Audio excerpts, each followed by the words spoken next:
समन्ता चक्रवालेषु अत्रा गच्छन्तु देवता सन्दम्मं मुनिराजस्य सुनन्तु सग्गमुक्खदं ධම්මස්සවන කාලෝ අයං බදන්තා ධම්මස්සවන කාලෝ අයං බදන්තා ධම්මස්සවන කාලෝ අයං බදන්තා නමෝ තස්ස භගවතෝ අරහතෝ සම්මා සම්බුද්දස්ස නමෝ තස්ස භගවතෝ අරහතෝ සම්මා සම්බුද්දස්ස නමෝ තස්ස භගවතෝ අරහතෝ සම්මා සම්බුද්දස්ස කන්දානංච පටිපාටි ධාතු ආයතනානිච අබ්බුච්චින්නම් වත්තමානං සංසාරෝති පෞච්ඡති තී. වන්දනීය පූජනීය ලෝකවාසී ගරුතර මහා සංඝරත්නයන් අවසරයි. ශ්‍රද්ධාවන්ත කාරුණික ගුණවන්ත පින්වත්නි, අද දවසේත් අපට සසර ජීවිතයේ සංසාරයෙන් නිදහස් වෙන්නට හේතු වෙන විශේෂ කාරණාවක් වුණ භාවනාවන් මුල් කරගත්ත දහම් දේශනාවක් සිද්ධ කරන්නට සූදානම් වෙන අවස්ථාව. සංසාර ජීවිතය තුළ ඔවුනොවුන් වශයෙන් ස්ථීර පිහිටක් රැකවරණයක් වෙන්න බැරි ස්කන්ධ පරම්පරාවක් එක්ක ජාති ජරා ව්‍යාධි ශෝක පරිදේව දුක්ඛ දෝමනස්යන්හි ගොදුරක් වෙලා ඉන්න අපිට සංසාරයෙන් පැනගන්න වැරෙන්නට වෙන විසඳුමක් මේ ස්කන්ධ දුක්ඛයාගෙන් නිදහස් වෙන්නට විකල්ප වැඩපිළිවෙලක් නොමැති බව පින්නත්ති අපි ඔබ දෙගොල්ලම හොඳින්ම තේරුම්ගෙන කටයුතු කළ යුතු කාරණාවක්.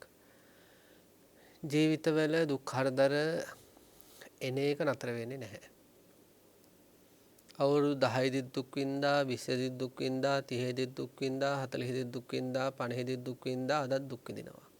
හෙටත් දුක් විඳින්න වෙනවා. ලබන සතියේ දුක් විඳින්න වෙනවා. ලබන අවුරුද්දේ දුක් විඳින්න වෙනවා. දුක් ඇති නොවෙන්න, සැපමැති වෙන්න සැලසුම් අහස උසට සකස් කරලා සැපවත් වෙන්න ජීවිතේ හදාගන්න කොච්චර උත්සාහ කළත් දුක් වෙන එකේ අවසානයක් නැහැ. සියල්ලුම දුක් අවසන් කියලා මැරුණත් ආපහු දුක් හට ගන්න පටන් ගන්න තවත් තැනක ප්‍රතිසන්දි හිත පහළ වෙලා. ඒ නිසා මේ දුක් එන එකේ කෙලවරකුත් නැහැ, දුක් විඳින්න වෙලා තියෙන එකෙත් කෙලවරකුත් නැහැ. අපිට නිවන් දකින්න හැරෙන්න වෙන විසඳුමක් මේ කොහෙවත් නැහැ. දුක් නැති කාලයක් එයි කියලා හිතන්නත් එපා. සෝතාපන්න ශ්‍රාවකයාටත් මොකද වෙන්නේ? සෝතාපන්න වුණත් කායික පීඩා හට ගන්නවා. සකු르දාගාමි ශ්‍රාවකයාටත් සකු르දාගාමි වුණත් කායික පීඩා හට ගන්නවා. අනාගාමි ශ්‍රාවකයාටත් අනාගාමි වුණත් කායික පීඩා හට ගන්නවා. මානසික පීඩා නැහැ, ඒත් කායික පීඩා හරි තියෙනවා. රහත් වුණත් මොකද වෙන්නේ? සියලුම කෙලෙසයන්ගෙන් නිදහස් වුණත් සසර ගමන නතර කළත් පරිනිර්වාණ මොහොත දක්වාම කායික ආබාධ දකින්න වෙනවා. මුගලන් මහරහතන් වහන්සේට අතීත අකුසල කර්මයක බලපෑමෙන් තැලිලා පොඩි වෙලා යන වේදනාවන්ට ගොදුරක් වෙන්න සිද්ධ වුණා. මේ ලෝකේ පහළ වෙච්ච අසහාය ශාස්ත්‍රුන් වහන්සේ වුණ බුදුරජාණන් වහන්සේටත් පරිනිර්වාණයට පත් වෙනකම් බුද්ධත්වයේ ඉඳලා වරින් වර ඇති වුණු කොන්දේ වේදනා සහ අර උන්වහන්සේට ඇති වුණු ලේ අතිසාරය වගේ ඒ වගේ අර භයානක රෝගයක් තිබ්බා. ඉතින් ඒ වගේ රෝගයන්ට ගොදුරක් වෙන්න සිද්ධ වුණා.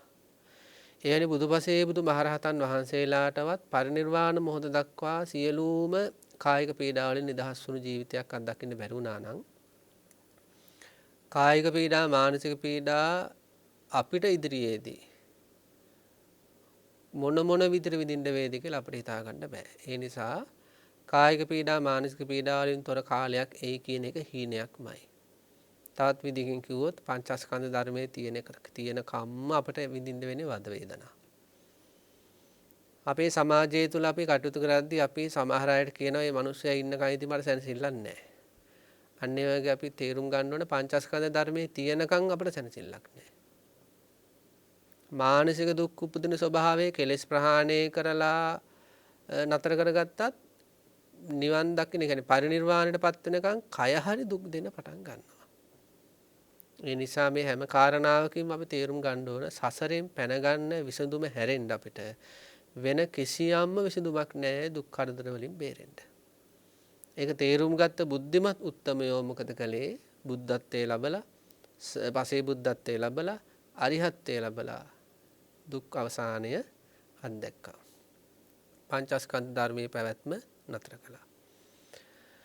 ඒ නිසා පින්වත්නි අපි අපේ ජීවිතේ බණ භාවනා කටයුතු කරමින් හැම මොහොතකම භාවනා මානසිකාර පවත්තමින් සමාධිය සහ විදර්ශනාව කියන එක අවබෝධයට හේතු වෙන විදියටම පරිහරණය කරන්න ඕනේ. අපි දැන් ආසන්න දින දෙකක එක දවසක් කතා කළා සෝතාපන්න ශ්‍රාවකයෙක්ගේ ප්‍රහාණය වෙන කෙලෙස් සහ සෝතාපන්න ශ්‍රාවකයෙක්ගේ මනසේ හිතෙන ගුණාත්මක පැතිකඩ. ඊට කලින් දවසේ අපි කතා බහ කළා මේ භාවනා මාර්ග ආදී වැඩෙන්න හේතු වෙන ගුණධර්ම 8කින් 3ක් ගැන. ඉතින් ඊට කලින් උපචාර සමාධි අර්පණා සමාධි ගැන කතා කළා. ඉතින් අද දවසේ අපි අදහස් කරනවා බලාපොරොත්තු වෙනවා මේ විදර්ශනාවට බර වෙච්ච යම්කිසි කාරණාවක් පිළිබඳව කතා බහ කරන්න. සත්තානුපස්සන. බුදුරජාණන් වහන්සේ මේ ලෝකයට දේශනා කළ විදර්ශනා වැඩපිළිවෙල ලස්සනට පෙළ ගහපු ක්‍රමානුකූලව පෙළ ගහපු විග්‍රහයක් තමයි සත්තානුපස්සනා කියන්නේ. එන අනුපස්සනා 7ක් කියන එක තමයි සත්තානුපස්සනා කියන්නේ. මේ අනුපස්සනා 7 ඔය ජීවිතේට එකතුනොත් අපි දන්නවනේ දැන් වතුර දාලා පරිප්පු හරි එහෙම මොන හරි වෑංජනයක් එකතු කරලා එළවලුවක් එකතු කරලා ඒ සකස් කරන වෑංජනයකට ගොරක කුරුඳු ඊළඟට කරපිංචා තුන පහ මිරිස් ලුණු ආදී විවිධ දේවල් එකතු වුණාම ඒක රහ වෙනවා. ඒවා එකතු කරගන්න ප්‍රමාණය අනුව ඒක රසයේ අඩු වැඩි භාවය සිද්ධ වෙනවා. ඒ වගේ පිළිදි අපේ ජීවිතේ රසවත් වෙන්න නම් නීරස වෙලා තියෙන ජීවිතේ දරුවෝ නිසා නීරස වෙලා ඉන්න සමහර අය ජීවිතේ තිත්ත වෙලා කියලා සමහර අය කියන්නේ. ළමයි නිසා ජීවිතේ තිත්ත වෙලා ඉන්නේ කියලා. ඒ වගේ සමහර අයට බාහිර යාව නිසා ජීවිතේ නීරස වෙලා තිත්ත වෙලා ඉන්නවා. ඒ කියන්නේ අර ලුණු නැති බතක් කනවා වගේ අර දැන් අපි හිතමු දැන් ලුණු නැතුව අපිට යම්කිසි වෑංජනයක් හරි මොනවා හරි බත් ටිකක් හරි එහෙම කන්න වුණොත් එහෙම ලෙඩක් ඇතිච්ච වෙලාවකදී එහෙම මොනෝ කරන්නද අපි කනවනේ ඉතින්. අන්න ඒ වගේ සමහර අය කිසිම රහක් නැතුව තමයි ජීවිතය අරගෙන යන්නේ. කියන්නේ මේක මේ ජීවිතේ ඉතින් රැකගෙන ඉස්සරහට යන්න එපයි වගේ අදහසකින් ඉතින් මං ඉන්න එපයි කියන අදහසකින් වගේ ජීවිතේ අරගෙන යනවා මිසක් කිසිම රහක් නැහැ ජීවිතේ. මේ ලුණු නැති බත් එකක් කනවා වගේ තමයි ජීවිතේ. ඉතින් විවාහ වුණායගේ තමයි ගොඩක් ඔය ලක්ෂණේ තියෙන්නේ. ඉතින් අපි අපේ ජීවිත ඒ කියන්නේ අර රසකාරක රස දේවල් එකතු නොකරපු හොද්දක් වගේ. අපේ ජීවිත එහෙම අරගෙන යන්න ඕන නැහැ. බුදුරජාණන් වහන්සේ දේශනා කළ මේ විදර්ශනා මාර්ගය එකතු කරගත්තොත් මේ සත්තානුපස්සනාදී විදර්ශනා මාර්ග ඔය හිතට එකතු වුණොත් ඔය හිතට මුහුණොත් හිතට රහත් දැනේ. ඒකට කියන්නේ විදර්ශනා රසය. විදර්ශනා ප්‍රීතිය. විදර්ශනාවෙහි ආස්වාදය. ඒ කියන්නේ අපිට දරුවෝන්ගේ දේවල් හිතෙහි පීඩා ඇති නොකරන්නට හේතු වෙන. භාර්යාවගේ හෝ ස්වාමියාගේ ප්‍රශ්න හිතට පීඩාවක් ඇති නොකරන්නට හේතු දෙන මානසිකාර කිහිපයක් තමයි සත්තානුපස්සනා කියන්නේ. කියන්නේ ඒක හිතට එකතු වුණොත් ඒ කියන්නේ අපි හිතමු දැන් මේ කාන්තාරකේ යන කෙනෙකුට අපි හිතමු ෂේම භූමියක් හම්බුණා වගේ. හොඳට වතුර තියෙන, පොකුණු තියෙන, වැව් තියෙන, ලස්සන ගස් කොළන් තියෙන අහම්බෙන් හරි එහෙම ෂේම් භූමියක් හම්බුනොත් කාන්තාරයක යන කෙනාට ඉතින් තියෙන සැප. අන්න ඒ වගේ තමයි මේ ස්කන්ධ ධර්මාදිය තුල සහ බාහිර උපාදානය වෙච්ච දේවල් නිසා දැවෙන, තැවෙන, පිච්චෙන, නීරස වෙච්ච ජීවිතයට සත්තානුපස්සනාව එකතුනොත් කාන්තාරය යන කෙනාට ෂේම් භූමියක් එකතුනා වගේ. ජීවිතේට මිහිරක් දැනෙනවා. ඒ මිහිර නිවැරදි මිහිරක්. ප්‍රීතිය ඇති වෙනවා. නිදහස ඇති වෙනවා. සැහැල්ලුව ඇති වෙනවා. සැපය ඇති වෙනවා. ප්‍රමෝදය ඇති වෙනවා. ඉතින් අන්න ඒ වගේ මානසිකත්වයකින් දවසේ ගෙවන කෙනෙක් බවට පත් වෙනවා එතකොට. ඒ නිසා මේ සත්තානුපස්සනා කියන වැඩපිළිවෙල ගැන තමයි අද අපි කතා කරන්නේ. අපි මේ අනුපස්සනාව වෙන වෙනම කතා කරනවා. නමුත් අද සමස්තයක් විදියට අරගෙන මේ ගැන කතා කරන්න අපි බලාපොරොත්තු වෙන්නේ. මේකට ප්‍රවේශ වීමක් වශයෙන් සත්තානුපස්සනා අනුපස්සනාවක් කියලා කියන්නේ දැන් පිළිතුරු දන්නවා දැන් කායානුපස්සනා, වේදනානුපස්සනා, චිත්තානුපස්සනා, ධම්මානුපස්සනා. ඒ තවත් විදර්ශනාත්මක වැඩපිළිවෙලක්. දැන් තව තියෙනවා අට්ඨාරස විපස්සනා කියලා. ඒ 18 කාර්යක විපස්සනා. ඒක තවත් විපස්සනා වැඩපිළිවෙලක්. ඒ වගේ මේ දැන් සප්ත විසුද්ධි ගත්තට පස්සේ ඒක තවත් විදර්ශනාත්මක වැඩපිළිවෙලක්. ඒ වගේ බුදුරජාණන් වහන්සේ මේ විදර්ශනාව කියන එක එක විදියට ලෝභ දේශ මොහ දුරු වෙන විදියට සංයෝජන ප්‍රහාණය වෙන විදියට හරිම ලස්සනට මේ විවිධ ලෙස සංග්‍රහ කරලා තියෙනවා. ඉතින් දැන් අපි හිතමු දැන් අපේ ජීවිතේ වුණත් සමහර තැන්වල පංචස්කන්ධ වශයෙන් විග්‍රහ කළා. සමහර තැන්වල ධාතු වශයෙන් විග්‍රහ කළා. සමහර තැන්වල ආයතන වශයෙන් විග්‍රහ කළා. ඒ වගේ බුදුරජාණන් වහන්සේ මේක විවිධ විදිහට විග්‍රහ කරලා තියෙනවා. එතකොට අන්න එහෙම විග්‍රහ කරපු එක අවස්ථාවක් තමයි මේ අද අපි කතා බහ කරන්නේ අනුපස්සනා, සත්තානුපස්සනා. දැන් කායානුපස්සනා කියලා කියන්නේ කයෙහි ඇතිවීම නැතිවීම පුන මානසිකාර කිරීම. වේදනානුපස්සනා කියන්නේ වේදනාවේ ඇතිවීම නැතිවීම පුන මානසිකාර කිරීම.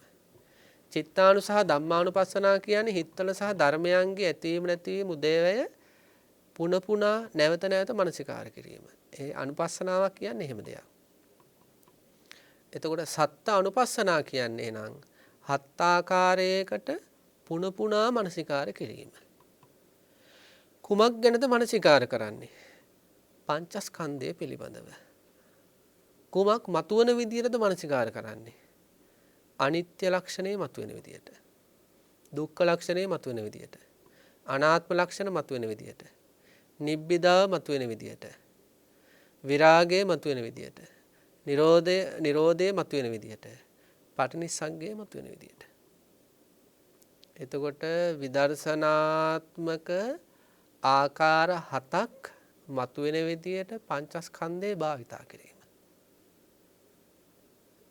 පුහුදුන් ලෝකයා පංචස්කන්ධ ධර්මය ලෝභ දේශ මොහ වැඩෙන්න භාවිතා කරනවා, සංසාරේ යන්න භාවිතා කරනවා, යවෙන විදිහට භාවිතා කරද්දී යෝගාවචරයා මේක භාවිතා කරන්නේ පංචස්කන්ධ ධර්මයේ ලෝභ දේශ මොහ අඩු වෙන විදිහට.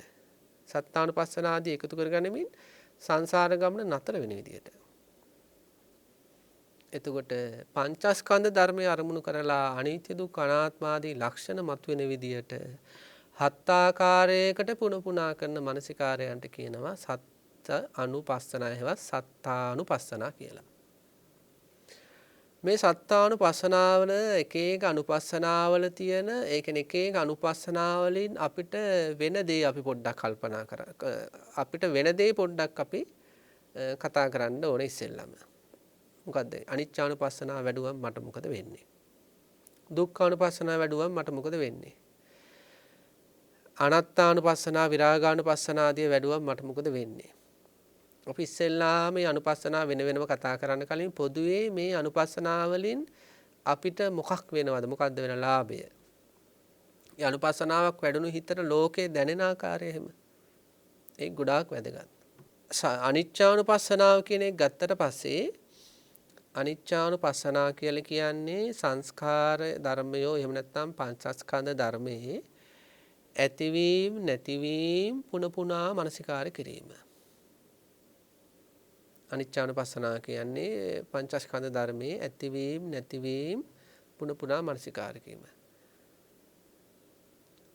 අනිච්චානුපස්සනම් භාවෙන්තෝ නිච්ච සංඥාම් පජහති කියලා තමයි තියෙන්නේ. යමෙක් මේ පංචස්කන්ධ ධර්මයේ අරමුණු කරලා අනිත්‍ය පුන පුනා මෙනෙහි කරද්දී නිත්‍ය සංඥාව ප්‍රහාණය වෙනවා. يعني වැරදි සංඥාවගේ ප්‍රහාණය වෙනවා අනිච්චානුපස්සනාව තුළ. කැලේක ඉන්න සතෙක් කුඹුරකට එනකොට හේනකට එනකොට ඒ හේනේ පඹයෙක් හිටියොත් මේ සතාට එන්නේ පඹ සංඥාවක් නෙවෙයි. මනුෂ්‍ය සංඥාවක්. හේනක හෝ කුඹුරක හිටවල තියෙන පඹයෙක් දකින සතෙකුට උපදින්නේ මනුෂ්‍ය සංඥා නෙවෙයි. වැරදි සංඥාව. මේ පඹ සංඥා නෙවෙයි වැරදි සංඥාවක් විදිහට මනුෂ්‍ය සංඥාවක් උපදින්නේ. අන්න ඒ වගේ පඹය වගේ නම් පංචස්කන්ධ ධර්මය අර සතාට උපදින වැරදි සංඥාව වගේ අපිටත් මේ පංචස්කන්ධ ධර්මය ගැන උපදින වැරදි සංඥාව මොකද්ද? නිත්‍ය සංඥාව. පඹය දකිද්දී පඹ සංඥාව වෙන්න ඕන වගේ අර සතාට. පංචස්කන්ධ දකිද්දී අපිට එන්න ඕන පංචස්කන්ධේ අනිත්‍ය සංඥාව. නමුත් අපිට වෙන්නේ මොකද්ද? අපිට පංචස්කන්ධය දකිද්දී අර සතාට පඹය දැක්කම මනුෂ්‍ය සංඥාව උපදිනවා වගේ පංචස්කන්ධේ නැති ලක්ෂණයක් පේනවා අපිට. මොකද්ද නැති ලක්ෂණය? නිත්‍ය සංඥාව. නිත්‍ය භාවය.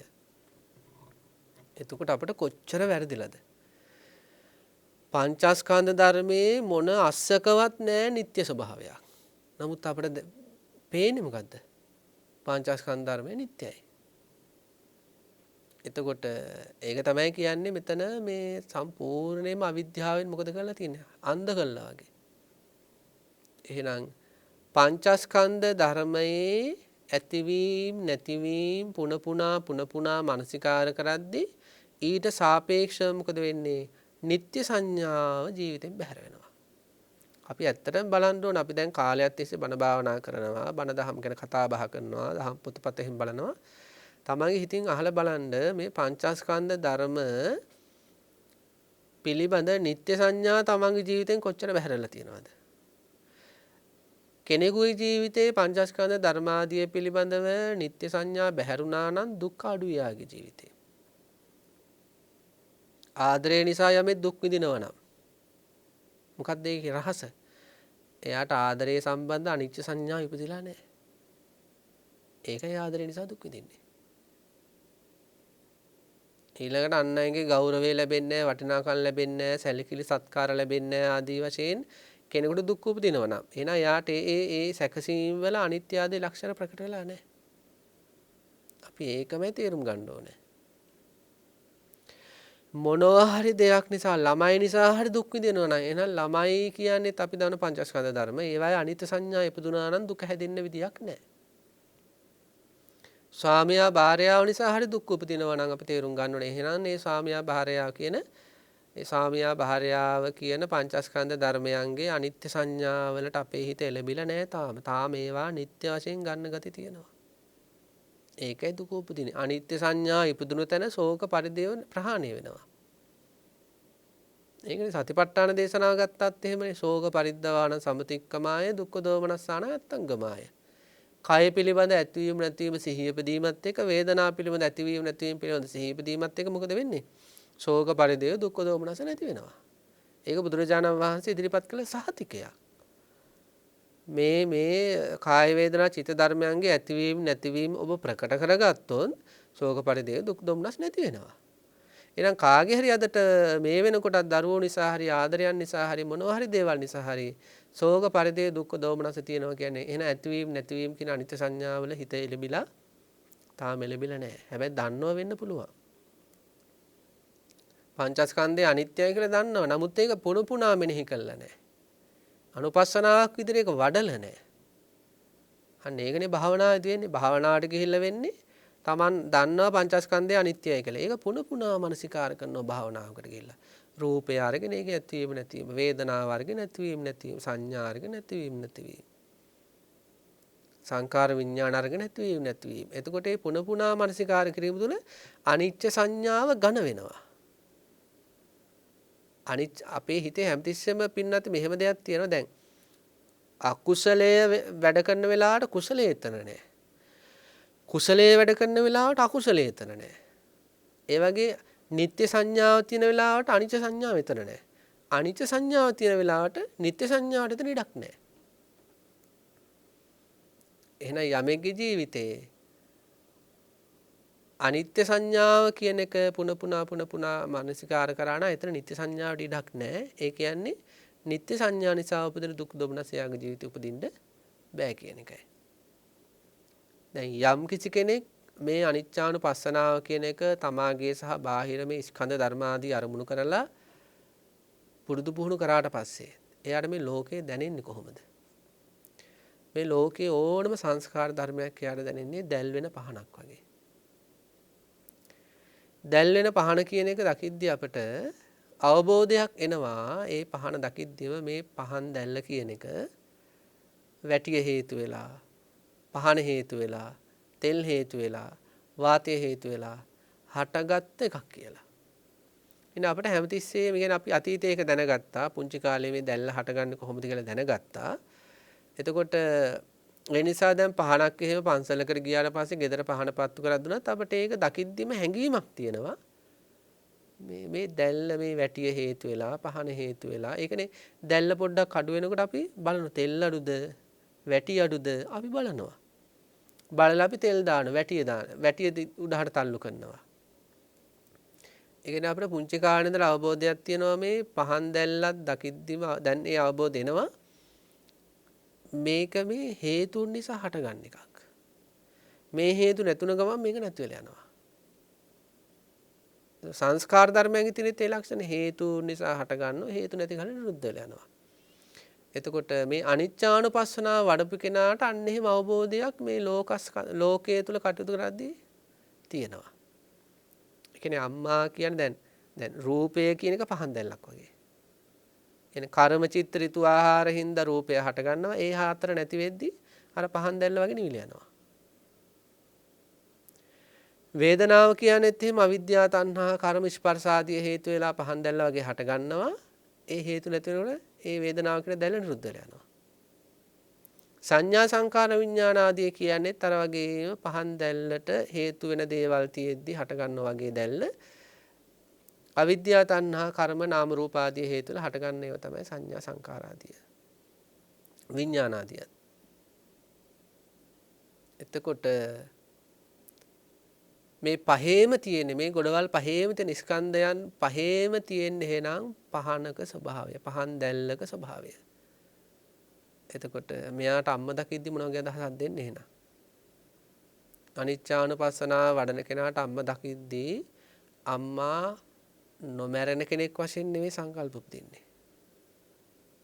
අම්මාව අරමුණු වෙන්නේ يعني හැම මොහොතකම බිදි යන ගොඩක් විදියට. නොමැරෙන සංඥාව කියලා මම සිහිපත් කළේ මේ ස්කන්ධයන්ගේ නොබිදෙන ස්වභාවය කියන එක. එතකොට අම්මා අරමුණු වෙද්දී එහෙම ස්කන්ධයන්ගේ නොබිදෙන ස්වභාවයේ වයක් විදියට නෙවෙයි අම්මව දැනෙන්නේ. අම්මව දැනෙන්නේ බිනි යන ධර්ම සමූහයක් විදියට. ඒකත්වයකින් ගන්නෙ නෑ. ඒ කියන්නේ අම්මව දකිද්දී අර මෙහෙමම ඉස්සරහට යන එකක් කියලා එහෙම අදහසක් නෙවෙයි එන්නේ. අර පහන් දැල්ලක් හැම මොහොතකම එක විදියටපත් වුණාට අපි ඇතුලෙන් හිතලා බැලුවොත් අපිට තේරෙනවා මේකේ හැම මොහොතකම අර හේතුන්ට අනුකූලව මේ පහන් දැල්ල ඇති වෙනවා. ඒ කියන්නේ තෙල් බිඳක් එනකොට දැල්ල හට ගන්නවා පිච්චීමත් එක්කම ඒක නිරුද්ධ වෙනවා. ආපහු තෙල් බිඳක් ලැබෙනකොට ආපහු පිච්චෙනවා, ආපහු නිරුද්ධ වෙනවා. ආපහු තෙල් බිඳක් එනකොට වැටිය දිගේ ආපහුපත් වෙනවා, ආපහු නිවිල යනවා. එහෙමනේ පහන් දැල්ල කියන්නේ. එහෙම වේගෙන් බිදි ඇති වෙන නැති වෙන දැලි පරම්පරාවක්. ඇහැට ගෝචර කරගන්න බැරි වුණාට ඇතුලේ වැඩේ එහෙම ඇත්තක් තියෙන්නේ. අන්න ඒ වගේ අම්මා කියන චරිතය ගත්තට පස්සේ අම්මා කියන්නේ රූප වේදනා සංඥා සංකාර විඥාන කියන ගොඩවල් පහක එකතුවක්. ඇහැට පේන්නේ නැති වුණාට දැන් අම්මගේ වේදනා ස්කන්ධය ඇතිවීම නැතිවීම අපේ ඇහැට පේන්නේ නැහනේ. අම්මගේ සංඥා ස්කන්ධය ඇතිවීම නැතිවීම අපේ ඇහැට පේන්නේ නැහනේ. අම්මගේ සංකාර විඥාන ආදී ස්කන්ධයන් ඇතිවීම නැතිවීම අපේ ඇහැට පේන්නේ නැහනේ. ඇත්තට අම්මගේ රූපය වුණත් මේ මොහොතේ ඇතිවර නැති වෙනවා කියලා ඇහැට පේන්නේ නැහනේ. පහන් දැල්ල වගේනේ. පහන් දැල්ලත් ඇහැට පේන්නේ නැහනේ. මේ තෙල් බිඳක් ආවා ඒකපත් වුණා මෙන්න නිවුණා ආපු තෙල් බිඳක් ආවා මෙන්නපත් වුණා. පහන් දැල්ලෙත් පේන්නේ නැහනේ. නමුත් එහෙම දෙයක් තියෙනවනේ. අන්න ඒ වගේ පංචස්කන්ධ ධර්මය අරමුණු කරලා අනිච්චානුපස්සනාව වඩපු කෙනාට අම්ම දකිද්දිත් අර පහන් දැල්ලක් වගේ පේන්නේ. මේ ගොඩ මේ මොහොතේ මගේ ඇහැට ගෝචර වෙන්නේ නැහැ. නමුත් මේ ඇත්ත මෙතන තියෙන මේ මොහොතේත් මේක ඇති වෙනව නැතුන වේගෙන් ඒකට ධනුග්ගහ සූත්‍රය දේශනා කළේ. පුරුෂයෝ 4 දෙනෙක් 4 පැත්තට දක්ෂ දුනුවායෝ 4 දෙනෙක් 4 පැත්තට ඊතල වලින් විදිනවා. ඊතල වලින් විද්දට පස්සේ මොකද වෙන්නේ? වේගෙන් මේ 4 පැත්තට යනවා. එතකොට එක පුරුෂයෙක් වෙලා මොකද කරන්නේ? අර 4ම බිම වැටෙන්න කලින් දුවලා අල්ලනවා. දුනුවායෝ 4 දෙනෙක් ඊතල විදිනවා 4 පැත්තකට. ඒ 4 වේගෙන් ඉදිරියට යන අතරේ බිම වැටෙන්න කලින් එක්කෙනෙක් දුවගෙන ගිහිල්ලා 4ම අල්ල ගන්නවා. කොහොම දිවිල්ලක්ද ඒක? කොහොම වේගයක්ද? අපිට හිතා ගන්න බැරි වේගයක් එතන. ඊළඟට මොකද වෙන්නේ? අන්න ඒ ඊතල 4 අල්ල ගන්නට බිම වැටෙන්න කලින් යම් වේගයකින් දිව්වද ඊට වඩා වැඩි වේගයකින් ඉර ඇඳයි ගමන් කරනවා. ඒ ඉර ඇඳයි ගමන් කරන වේගයටත් වැඩි වේගයකින් ඉරට අධිපති දෙවිවරුයි සඳට අධිපති දෙවිවරුයි ගමන් කරනවා. ඊටත් වඩා වැඩි වේගයකින් රූපස්කන්ධය ඇති වෙනව නැති වෙනවා. වේදනා ස්කන්ධය ඇති වෙනව නැති වෙනවා. සංඥා ස්කන්ධය ඇති වෙනව නැති වෙනවා. සංකාර ස්කන්ධය ඇති වෙනව නැති වෙනවා. විඥාන ස්කන්ධය ඇති වෙනව නැති වෙනවා. මේක තමාගේ අධ්‍යාත්මික හෝ වේවා බාහිර හෝ වේවා අතීත හෝ වේවා අනාගත හෝ වේවා හීන හෝ වේවා ප්‍රනීත හෝ වේවා ඕලාරික හෝ වේවා සුකුම හෝ වේවා ළඟ හෝ වේවා දුර හෝ වේවා මොන පංචස්කන්ධ ධර්ම වුණත් අන්න ඒ වගේ වේගයකින් බිදි යනවා. අන්න එහෙම අවබෝධයක් අම්ම දකිද්දී මේ අනිච්චානුපස්සනාව වඩපු කෙනාට එනවා. හිතේ එන ඒ කියන්නේ මේ අනිච්චානුපස්සනාව වඩපු නිසා. අපි දන්නවනේ අපේ ඇතුළට දාගෙන අපි කරන කල්පනාවලට අනුකූලවනේ මේකෙන් එන්නේ මේ එළියට. දැන් උදාහරණයක් විදිහට අපි හිතමු දැන් ටෙලි නාට්‍යයක් බැලුවා කියලා චිත්‍රපටයක් කියලා හිතමු. චිත්‍රපටයක් දැන් ඇස් දැල්වගෙන පැය 3ක් විතර බලනවා. එතකොට චිත්‍රපටයේ අදාළ කාරණා මොකද වෙන්නේ හිතේ මානසිකාර වෙනවා. ඊට පස්සේ මොකද වෙන්නේ? ඊළඟ දවසෙත් මොකද වෙන්නේ? එනවා. අර නළුව වෙනවා, නිලිය වෙනවා සිතුවිලි වශයෙන්. එයාලා කතා බහ කරපු දේවල් එනවා. මොකද ඒ අර පැය 3ක් විතර එක දිගට කල්පනා කරපු දේවල් හේතු වෙලා මොකද වෙන්නේ? දැන් එනවා. අපි ඇදලා ගන්න ඕනේ ඒව එනවා. අන්න වගේ අනිච්චානුපස්සනාව මේ පංචස්කන්ධ ධර්මයේ වේගවත් බිදි යෑම වර්ධනය කරපු කෙනාට අම්ම දකිද්දි එනවා අදහස. මේක බිදි යන එකක් කියලා. අදහස් එනවා ඒක. මොකද එන විදිහට හදපු නිසා හිත. හැබැයි අනුපස්සනාව නැති කෙනාට මොකද වෙන්නේ? එන්නේ නැහැ. මොකද එන්න ඒ විදිහට මෙයා කල්පනා කරන්නේ නැති නිසා. එයාට එන මොකක්ද දෙන්නේ? බිදි යන එක නෙවෙයි. නොබිදෙනව කියන සංඥාව එන්නේ. නිත්‍ය සංඥාව. අම්ම කියන්නේ ස්කන්ධ පරම්පරාවක් කියලාත් අදහසක් නැහැ. අම්ම කියන එක සම්මුතිය තුළ මෙයා මොකද කරන්නේ? සම්මුතිය තුළ නිත්‍ය වශයෙන් අල්ල ගන්නවා. ඉතින් ඒ අල්ල ගැනීම තුළ මොකද වෙන්නේ? නිත්‍ය වශයෙන් ගත්ත කියන්නේ සදාකාලිකයි කියන්නේ මැරෙන කියන්නේ ඒ අම්ම කියන චරිතයේ බිඳී යාමක් ගැන අදහසක් නැහැනේ. නිත්‍ය සංඥාව කියන්නේ එහෙම කල්පයකටවත් බිඳනවා කියන අදහස නැහැ ඒකස්සේ. නිත්‍ය සංඥාව කියන්නේ එහෙම එකක්. යමෙක් අරමුණු කළ නිත්‍ය හැඟීමක් උපදිනවා කියන්නේ කල්ප 1000කටවත් බිඳනවා කියන අදහසක් ඒකේ නැහැ කියන එකයි. එතකොට ඉතින් මොකද වෙන්නේ? තණ්හාව උපදිනවා, දිට්ඨි උපදිනවා, මාන උපදිනවා. ඊට පස්සේ ඒවා නිසා මොකද වෙන්නේ? අම්ම ජරාවටපත් වෙනකොට, අම්ම ලෙඩ වෙනකොට, අම්ම මැරෙනකොට, අම්ම දුක් විඳිනකොට මේ පැත්ත පිච්චෙනවා. සමහර දරුවෝ මොකද කරන්නේ? අම්ම ලෙඩ වුණාම අම්මා ලෙඩ වෙලා විඳින දුකට වඩා මෙයා දුක් විඳිනවා. ඉතින් මේ විදිහට යම් කෙනෙක් අනිච්චානුපස්සනාව වැඩුවට පස්සේ පින්නත් මොකද වෙන්නේ? අම්ම දකිද්දී, තාත්තා දකිද්දී, ස්වාමියා දකිද්දී, භාර්යාව දකිද්දී, දරුවෝ දකිද්දී අසල්වැසියෝ දකිද්දී, රූපවාහිනී වල ශරීර දකිද්දී, ජීවිත දකිද්දී, කියන්නේ ඒ අනිච්ච සංඥාව කියන්නේ දැන් නිත්‍ය සංඥාව කියන එකත් එහෙමනේ අස්සක් මුල්ලක් නෑරම දුවනවනේ. අන්න ඒ අනිච්ච සංඥාව වඩපු කෙනාට අස්සක් මුල්ලක් නෑරම අනිච්ච සංඥාව උපදින්නේ. කෙනෙක් ආදරයක් දෙනකොට උනත් මෙයාට ඔන්න අර කරුණ මේක පහන් දැල්ල වගේ.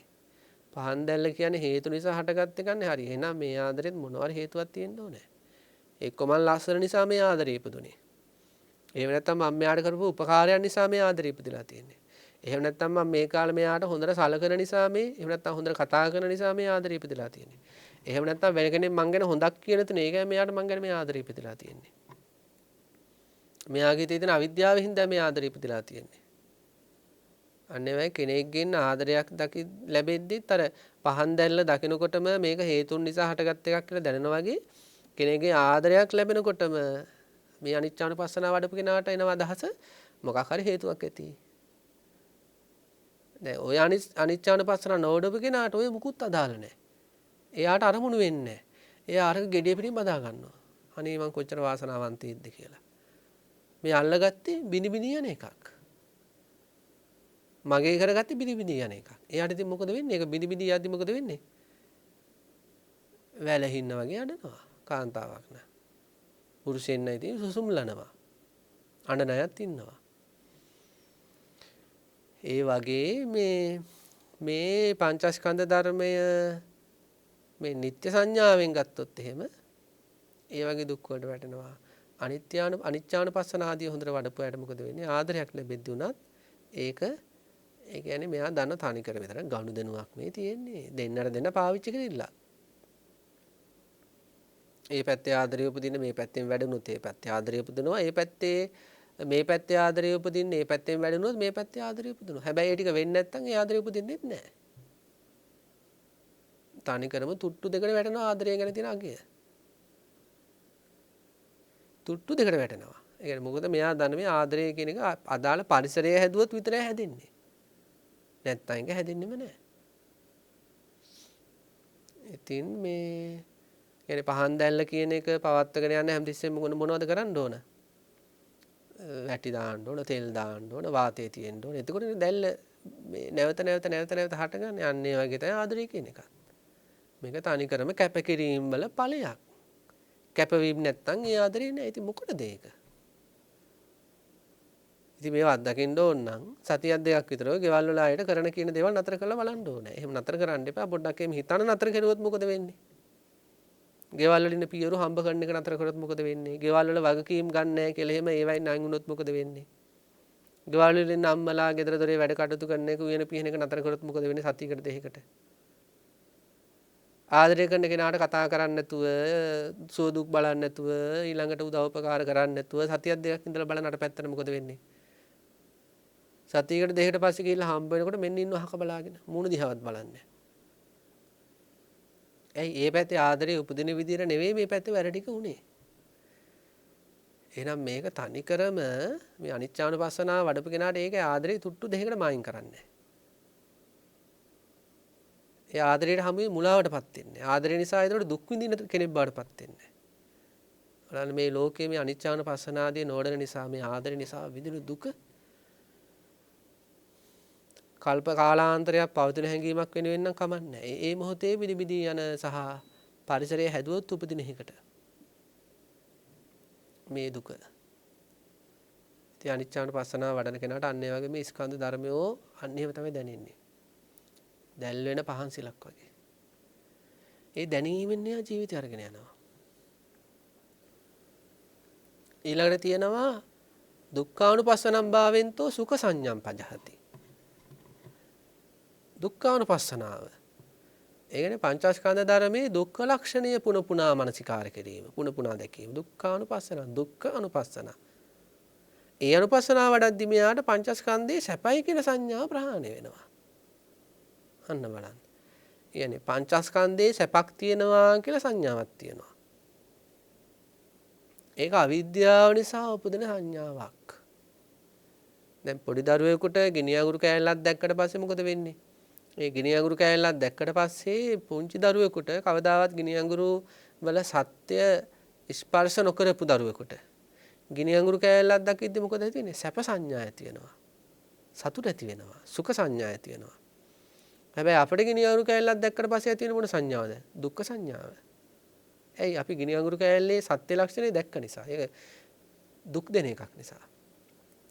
අන්න ඒ වගේ මේ පුහුදුන් සත්‍යෝ කියන්නේ යාලට මේ පංචස්කන්ධය පේන්නේ අර පොඩි ළමයෙකුට ගිනි අඟුරු කෑල්ලක් පේනවා වගේ. මේක සැපයි කියලා හිතෙන්නේ. හැබැයි පංචස්කන්ධයේ දුක්ඛානුපස්සනාව වඩපු කෙනාට මොකද වෙන්නේ? මේක අරමුණු වෙද්දිම ස්කන්ධ පරම්පරාවක්. දුක්ඛ සංඥාවෙහි හිත එළඹෙනවා. මොකද මේ දුක්ඛ සංඥාවෙහි හිත එළඹෙන විදියට අවශ්‍ය මානසිකාර ටික කලින් කරපු නිසා. සංසාර ජීවිතේම මේ ස්කන්ධ ධර්ම ආදිය සැපයි කියලා මේ වාස්සේ ආපු අයට මොකද වෙන්නේ? එයාලට මේ පංචස්කන්ධයක් දැක්ක ගමන්ම සැප සංඥා උපදින්නේ. සැප විඳින්න පාවිච්චි කරන්න පුළුවන් සංඥා උපදින්නේ. දේවල් විදිහට පේන්නේ. හැබැයි දුක්ඛානුපස්සනම් භාවෙන්තෝ සුඛ සංඥාම් පජහති කියන්නේ පංචස්කන්ධ ධර්මයේ දුක්ඛ ලක්ෂණේ රූපේ වේදනාවේ සංඥාවේ සංකාර විඤ්ඤාණය පහේම දුක්ඛ ලක්ෂණේ තියෙනවා. පහේම අස්සක් මුල්ලක් නෑරම දුක්ඛ ලක්ෂණේ තියෙනවා. රූපේත් තියෙනවා වේදනාවෙත් තියෙනවා සංඥාවෙත් තියෙනවා සංකාරෙත් තියෙනවා විඤ්ඤාණෙත් තියෙනවා. දුක්ඛ ලක්ෂණය. කෙනෙකුට හිතෙන්න පුළුවන් සැප වේදනාවේ කොහොමද දුක්ඛ ලක්ෂණේ තියෙන්නේ කියලා. සැප වේදනාව උදේවැය ස්වභාවයෙන් යුක්තයි. ඒක ඇතිවීම නැතිවීම ස්වභාව කොටගත් එකක්. මුහුදු වතුර තියෙනවා. මුහුදු වතුර ඒත් බොන්න පුළුවන්ද? ලුණු රසයේ ස්වභාව කොට තියෙන නිසා අපි ප්‍රතික්ෂේප කරනවා ඒක. මුහුදු වතුර කියන්නේ වතුර. හැබැයි අපි ඒක ප්‍රතික්ෂේප කරනවා බොන්න ගන්නෑ. ඇයි? ඒක ලුණු රසයේ ස්වභාව කොට තියෙනවා. ඒ වගේ සැප වේදනාවත් මුහුදු වතුර වගේ. ඇයි? ඒකේ ඇතිවීම නැතිවීම ස්වභාව කොට තියෙනවා. ඒ පංචස්කන්ධ ධර්මයේම අන්නේ වගේ. මුහුදු වතුර වගේ. ඇයි? මේ සැප වේදනා ස්කන්ධෙම සැප වේදනා. සැප වේදනා කියන ස්කන්ධයන්ගේ ඇතිවීම නැතිවීම ස්වභාව කොට තියෙනවා. ඒ නිසා ඒක දුක්ඛ පක්ෂයට අයිතියි. මුහුදු වතුරේ ලුණු රසයේ තියෙන එක සැපද්ද? දුකක්නේ. අන්න ඒ වගේ සැප වේදනාව ඇතිවීම නැතිවීම ස්වභාව කොට තියෙන නිසා ඒක දුකක්. ඉතින් අන්න ඒ වගේ මේ දුක්ඛ ලක්ෂණය වඩපු අයට මෙන්න මෙහෙම දැනෙන්නේ සංසාරේ. දිග රත් වෙච්ච කොටයක් තියෙනවා. ඒක ගිනියම් වෙච්ච කොටයක්. යම් කිසි කෙනෙකුට මේ රත් වෙච්ච කොටේ දිගේ අඩි 10ක් විතර යන්න වෙනවා. අපි දු මේක අඩි 20ක් විතර දිග එකක් කියලා. රත් වෙච්ච කොටයක් තියෙනවා අඩි 20ක් විතර දිගයි.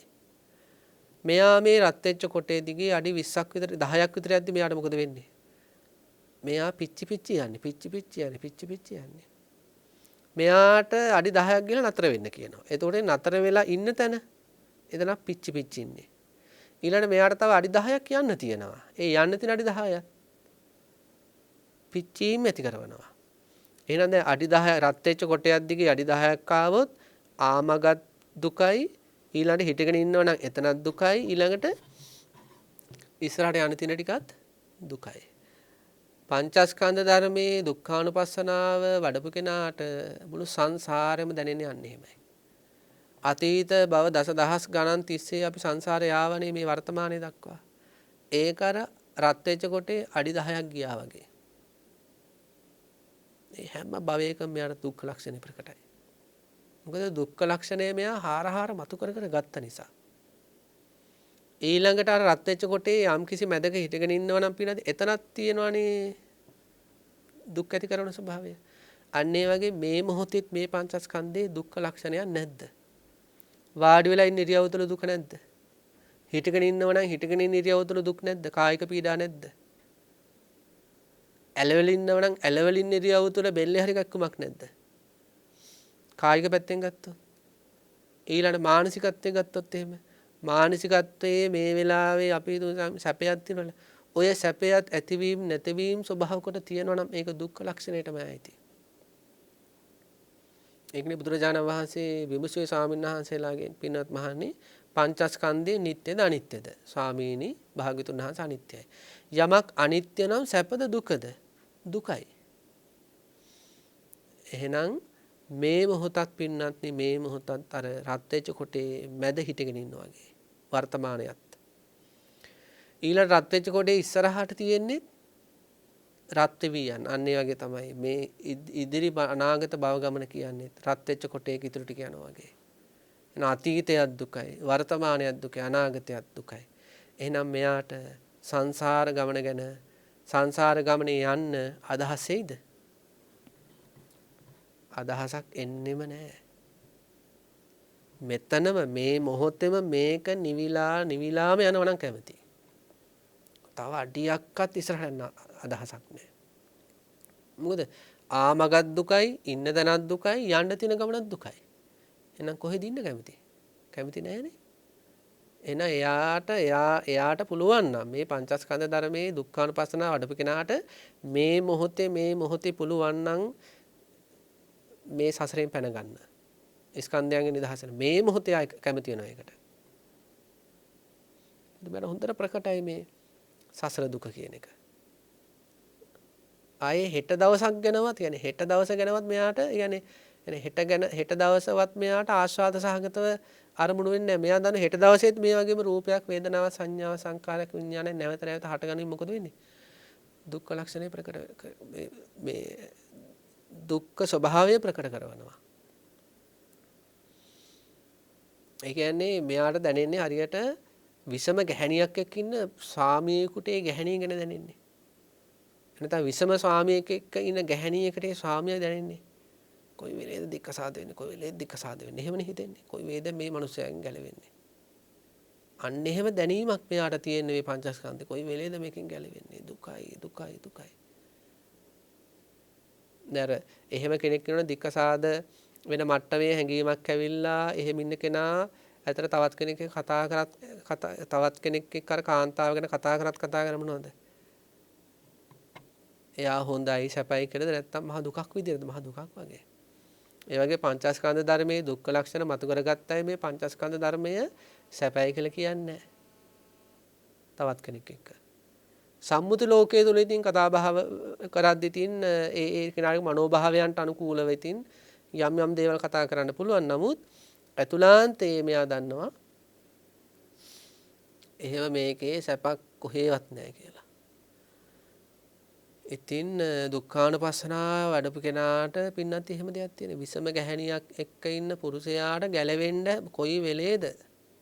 දැන් ඇවිල්ලා කවුරු හරි රජෙන් හරි කිව්වොත් දැන් නිදහස් වෙන කියලා පියඹලන යන්නේ. අන්න ඒ වගේ අදහසක් තියෙන පංචස්කන්ධ. මේකෙන් කොයි වෙලේද ගැලවෙන්නේ? අනේ ගැලවෙන්න තිබ්බනම්.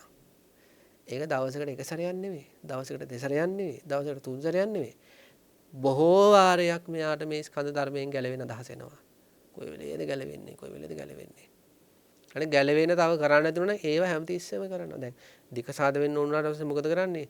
උසාවි වලට යනවා, පොලිසි ගාන යනවා, ඥාතීන්ට කියනවා, නඩු දානවා. ඒ ගැලවෙන්න අවශ්‍ය දේවල් ටික කරනවානේ. අන්න ඒ වගේ පංචස්කන්ධ ධර්මයේ දුක්ඛ ලක්ෂණේ මතුවෙච්ච කෙනා තව කරන්න මොනවද තියෙන්නේ මේකෙන් ගැලවෙන්න මට? එන අනිච්චානුපස්සනාව වඩන්න ඕන, අනාත්මානුපස්සනාව වඩන්න ඕන, විරාගානුපස්සනාව. මේ ඔක්කොම යා මොකද කරන්නේ? සම්පාදනය කරනවා.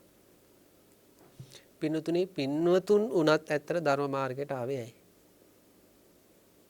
පින්වතුන් තමන්ගේ ඉතින් අහලා බලන්න ඇයි මෙච්චර බණ අහන නැඹුරුනේ? ඇයි මෙච්චර භාවනා කරන්න නැඹුරුනේ? ඇයි මේ ශාසනෙත් එක්ක අත්වල වැදගත්තේ? යම් කිසි දවසක දැනුණා මේ ජීවිතේ දුකයි කියලා. මහා ලොකු මේ පංචස්කන්ධ ධර්මයේම දුක්ඛ ලක්ෂණ මහා ලොකුවට එහෙම ඇති වෙලා නෙවෙයි. යම් කිසි මට්ටමකට මේ සම්මුති ලෝකයේ තුල හරි මහ දුකක් තියෙනවා කියලා. Tamante යම් දවසක දැනුණා. අන්න එදා ඉඳලා තමයි ධහම වැළඳගත්තේ. මොකද මේ ධහමෙන් තමයි පුළුවන් මේ දුක් ඇති මේ ජීවිතවලින් සංස්කාර ධර්මයන්ගෙන් නිදහස් වෙන්න මාර්ගයක් තියෙන්නේ.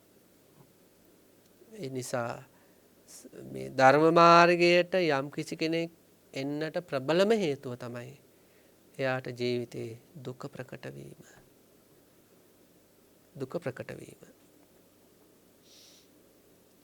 සමහර අය පැවිදි වෙන්නත් හේතුව දුක ප්‍රකට වීම. දැන් පුංචි කාලේ දෙමව්පියන්ගේ බලපෑම මතත් එහෙම සංසාර පුරුද්දට ඒ වගේම පැවිදි වෙන අපේ කුලදරුවෝ ඉන්නවා.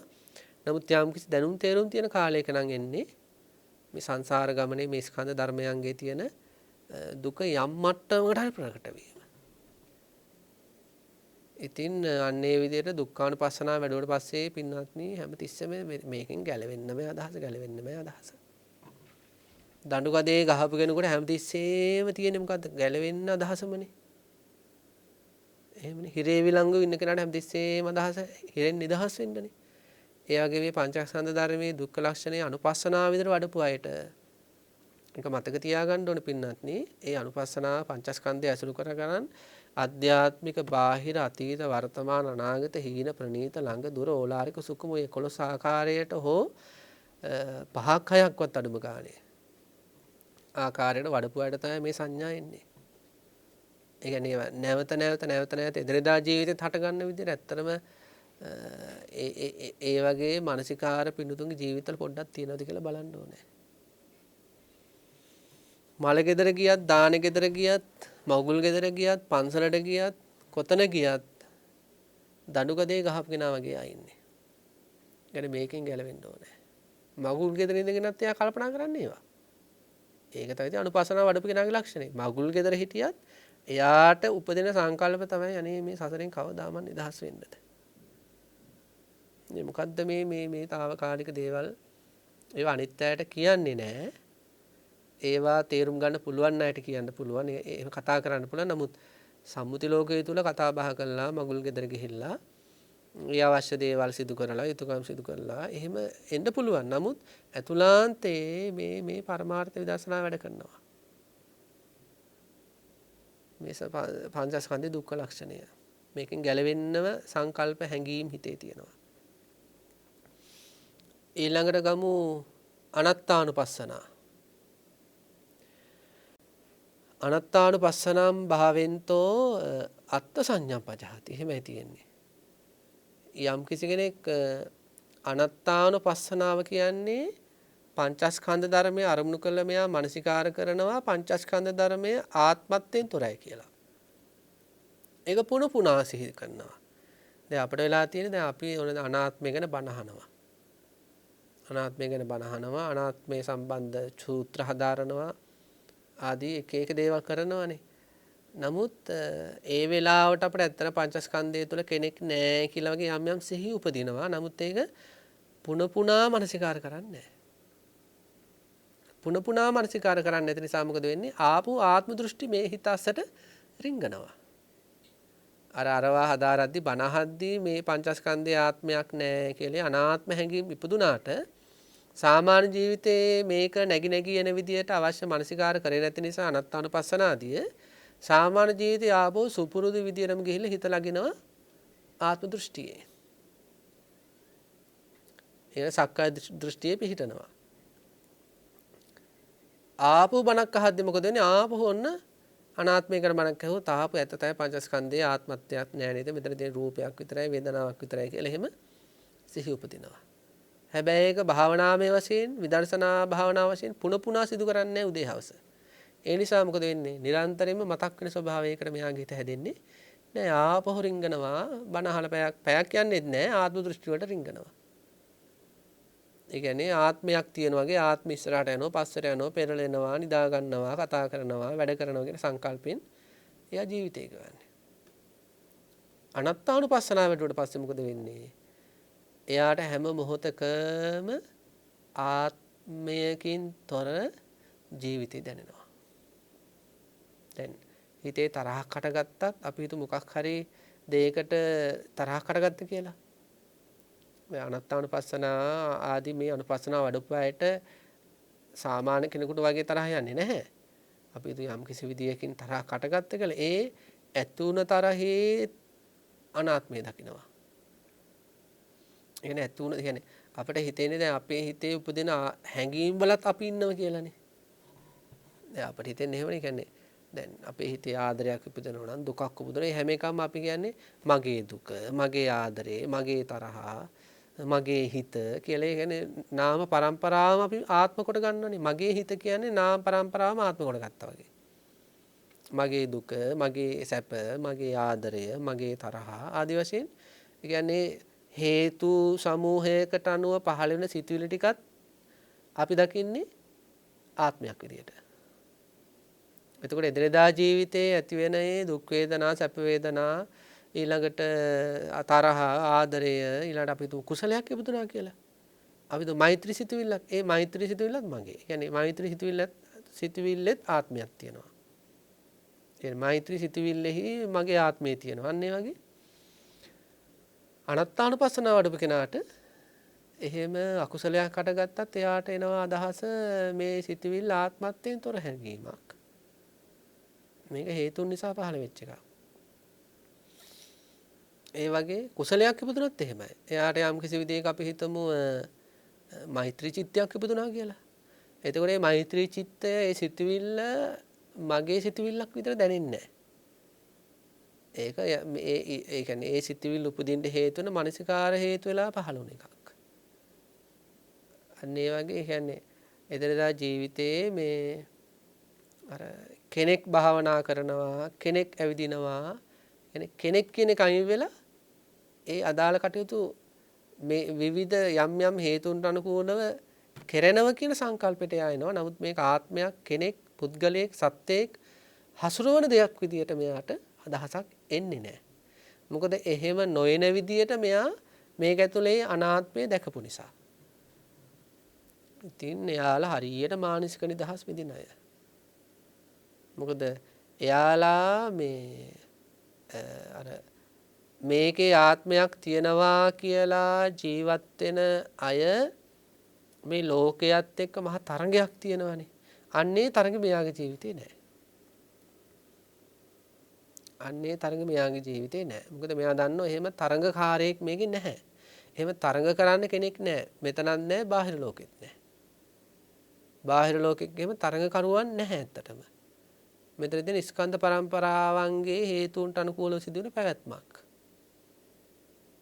ඉතින් එතකොට මේ ඉතින් කාත් එක්කද තරංග කරන්නේ? අර ඒකනේ දේශනා කරලා තියෙන්නේ නයිදන් අත්තකතම් බිම්බං නයිදම් පරකතං අගං හේතුම් පටිච්ච සම්භූතං හේතුබංගා නිරුජ්ජති. මෙතන තනිකරම තියෙන්නේ යම් යම් හේතුන්ට අනුකූලව හටගන්න යම් යම් ධර්ම සමූහයක්. ඒ හේතු නැති වෙනකොට ඒ ධර්ම සමූහය නිරුද්ධ වෙලා යනවා. අර එක මෙහෙණින් වහන්සේ නම සිහිපත් කළේ මේ ජීවිතය කියන්නේ රතයක් වගේ කියලා. බොහෝ දේවල් එකතුල සකස් වෙච්ච ආත්මත්වයෙන් තොර රතයක් වගේ මේ ජීවිත කියලා උන්වහන්සේ දේශනා කරලා තියෙනවා. ඉතින් ඒ නිසා අනත්තානුපස්සනාව වඩපු කෙනා එහෙම මහා මහානිසික නිදහසකට යනවා. මොකද එයාට මේ ජීවිත වෙන්නේ යන්ත්‍ර වගේ. යන්ත්‍ර ටිකක් වගේ. ඒක ගැඹුරු මානසික දියුණු ස්වභාවයන්. නමුත් මේ අනත්තානුපස්සනාවලින් අපි මෙතෙන්ට අරගෙන යනවා. ඉතින් අපි හෙට දවසේ ඊතුරු අනුපස්සනාව ගැන කතා කරමු. පින්තුන් හැම දිනාටම ආශිර්වාද කරනවා, පුණ්‍ය අනුමෝදනා කරනවා. විදර්ශනාව තුළ උපදින රසය අත්දකින්න, විදර්ශනාව තුළ උපදින නිදහස අත්දකින්න අපේ බුද්ධ ශාසනය තියෙන කාලෙක විතරයි මේව ගැන කතා කරන්න පුළුවන්. ඊට පස්සේ මේව හොයා ගන්නවත් නැහැ. කල්ප කාලාන්තරයකට මේ අනිච්චානුපස්සනාව ගැන අහන්න හම්බෙන්නේ අපිට. ඒ නිසා වීර්ය වඩන්න පින්වත්නි උත්සාහ කරන්න. හැම දිනාටම උතුම් අනුපස්සනාව උපදීවා කියලා ප්‍රාර්ථනා කරනවා. පින්වත්නි අද දවසේ ධර්ම දේශනාව සඳහා සදැහැති දායකත්වයෙන් දරන්නේ සුධර්මා පෙරේරා මහත්මිය විසින්. එතුමිය විශේෂයෙන්ම බලාපොරොත්තු වෙනවා මේ ඇති වුණු මහා පුණ්‍ය ධර්මය මීට මාස 7කට පමණ පෙර අභාව ප්‍රාප්ත වූ මහරගම පන්සල පාරේ විසූ රංජිත් ශ්‍රීලාල් පෙරේරා මහත්මයාට ඒ කියන්නේ ස්වාමිපුතුණුවන්ට සහ එම පවුලේ මියගිය සියලුම ඥාතීන්ට මේ පුණ්‍ය ශක්තිය අනුමෝදන් කරන්න තමයි එතුමිය බලාපොරොත්තු වෙන්නේ. ඉතින් මාස 7කට කලින් පරලොව සපත් වුණු රංජිත් ශ්‍රීලාල් පෙරේරා මහත්මයාටත් ඒ පවුලේ අනිකුත් සියලුම ඥාතීන්ටත් මේ උතුම් පින්කම මේ ලොවක් සනසන්නට මේ සිද්ධ කළ ධර්ම දානමය පින්කමේ අනන්ත ආනිසංස වාරය අනුමෝදන් වේවා. ඒ හැම දිනාටම බුද්ධ ශාසනයේ පිහිට ආරක්ෂාව ලැබේවා. උතුම් නිවනින්ම සැනසේවා කියලා ප්‍රාර්ථනා කරන්න. දායකත්වයේ දරන සුධර්මා පෙරේරා ඒ පින්වත් මහත්මියටත් මේ වෙනුවෙන් අප කැප වෙලා කටයුතු කර පින්නතුන් හැමදෙනාටමත් ලෝකේ බණහාපු හැමදෙනාටමත් බුද්ධ ආදී රත්නත්‍රේ අනන්තානුභාවයෙන් සිත සැනසෙල්ල ලැබේවා කායික මානසික සුවය ලැබේවා මේ භයානක ව්‍යසනයෙන් කිසියම්ම දුකක් කරදරයක් අතුරු අන්තරාවක් නොවේවා තව තවත් භාවනා මාර්ගයේ වැඩේවා උතුම් නිවනින්ම සැනසේවා ඒ සඳහා මේ පින්කම පාරමී ධර්මයන්ද වෙත්වා කියලා අපි ප්‍රාර්ථනා කරනවා හැම දිනාටම තෙරුවන් සරණයි.